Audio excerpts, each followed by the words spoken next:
Bonjour, bienvenue dans cette nouvelle capsule vidéo, toujours sur la Révolution française dans le grand 1, grand C. La Convention, on a vu sa constitution dans la précédente vidéo. Que va faire la Constitution? Elle va d'abord s'occuper du sort du roi. Donc le sort du roi est tranché par un procès. Il est accusé de trahison et de conspiration contre l'État. Il est légalement jugé comme le souhaitent les Girondins et il va être condamné par une courte majorité à la peine de mort. Il est guillotiné le 21 janvier 1793. Lors de ce procès, les Girondins ont été indulgents vis-à-vis de Louis XVI et ont paru le protéger, ce qui renforce la méfiance des sans-culottes parisiens à leur égard. Mais la France est envahie et elle se retrouve déchirée.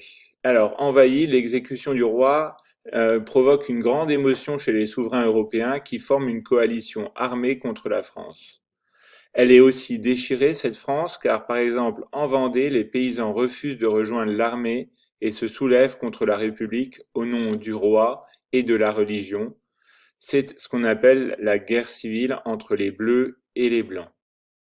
À Paris, les sans-culottes exigent des mesures énergiques pour défendre la République. Le 2 juin 1793, ils obligent la Convention à faire arrêter les 22 députés girondins, dont Brissot.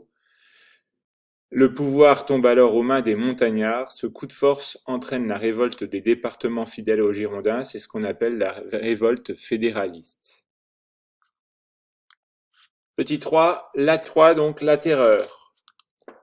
La terreur est donc la mise en place de la terreur face aux dangers intérieurs, guerre civile en Vendée et guerre civile contre les fédéralistes et aux menaces extérieures. La Convention, désormais montagnarde, désigne un comité de salut public de 12 membres chargé d'assurer les tâches de gouvernement. Donc le comité de salut public, c'est un gouvernement nommé par la Convention chargé de prendre des mesures rapides et efficaces face aux dangers qui pèsent sur la République. Ce comité de salut public est dominé de plus en plus par Robespierre, qui décide de mettre en place, je cite, la terreur à l'ordre du jour. Ensemble de mesures pour sauver la République menacée à l'extérieur comme à l'intérieur. La France apparaît de plus en plus comme une forteresse assiégée et personne ne parie sur elle. La mise en place de mesures radicales. La Convention décrète d'abord la levée en masse, c'est-à-dire l'objectif est de recruter plus d'1 million de soldats. C'est un décret qui instaure une obligation militaire exceptionnelle pour tous les hommes célibataires de 18 à 25 ans. Elle vote aussi en septembre la loi des suspects, qui permet d'arrêter toute personne ennemie de la République ou suspectée de l'être. De nombreuses arrestations et des procès expéditifs devant des tribunaux révolutionnaires amèneront à l'exécution d'un grand nombre de suspects, des prêtres, des Girondins, des nobles et la reine.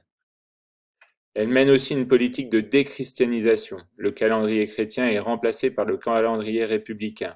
Le premier jour de l'année du calendrier républicain est fixé au 22 septembre 1792. Elle formera le premier jour de l'an 1 de la République. On ferme aussi tous les lieux de culte. Pour satisfaire les sans-culottes, on vote un maximum des prix sur les produits de première nécessité.